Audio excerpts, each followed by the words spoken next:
বাড়িতে এসে খাইতে গেলে আমার কামের দেরি হইব, সন্ধ্যা হয়ে যাবো কাম করতে করতে। আচ্ছা ঠিক আছে, আমি নিয়ে আসুন, চিন্তা করো না। দেরি করো না গোলাম, আর আমি কিন্তু দুপুরবেলা তাড়াতাড়ি চলে আসবো, রান্না বান্নাটা ঠিকঠাক মতো করে রাখো। ঠিক আছে চলো। আব্বা এতক্ষণ ধরে চেষ্টা করতেছ, তারপর আগুন চলতেছে না। লাকড়ি কি বেজারে তুই যেই হারে চোখের পানি নাকের পানি ছাড়তেছো, সেটা লাকড়ি এমনি ভিজে যাবে। আমার অধিকার দিতে গিয়া এখন তো মনে হচ্ছে চোখের দেখার অধিকারই হারাই ফেলাম। বাপু তাই তো দেখতেছি। আবার চলছে চলছে চলছে, দেখা দাও দেখা দাও দেখা দাও।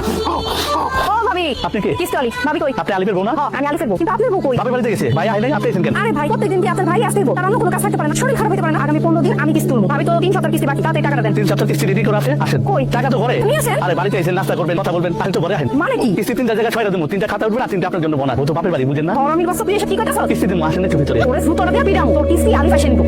6 কিস্তি একবারে দিতাম কিন্তু। কি রে, আমার খবর কি? রান্না হইছে? ভাত হইছে? ভাত তো হইছে, কিন্তু ছোট একটা সমস্যা হয়ে গেছে। সমস্যা কি হইছে?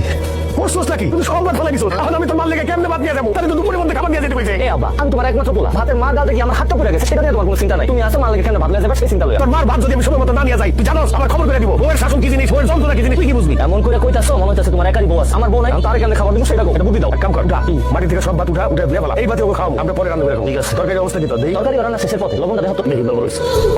তোর সস কি হইছে? লবণ দিতে দেস নাই? কি কও, লবণ দিছি তো, খারাপ আবার দিতাছি। দেখ এবার দেখো দেখি।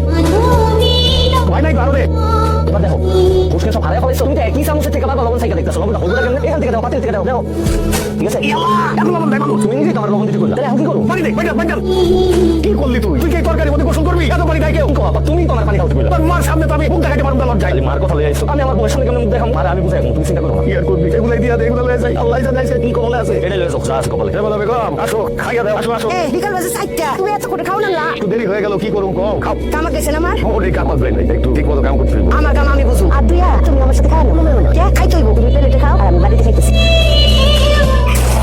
প্রথম রান্না করছি তো দিল্লি গেছি। বড় সুস্বাদু হইছে, দারুণ খাবার হইছে। তুমি আমার স্বামী খাও। এই খাও কইলাম, খাও কইলাম, মুখে দাও। আমি বসে বসে দেখি এত সুন্দর করে আমার স্বামী ভাত খাও।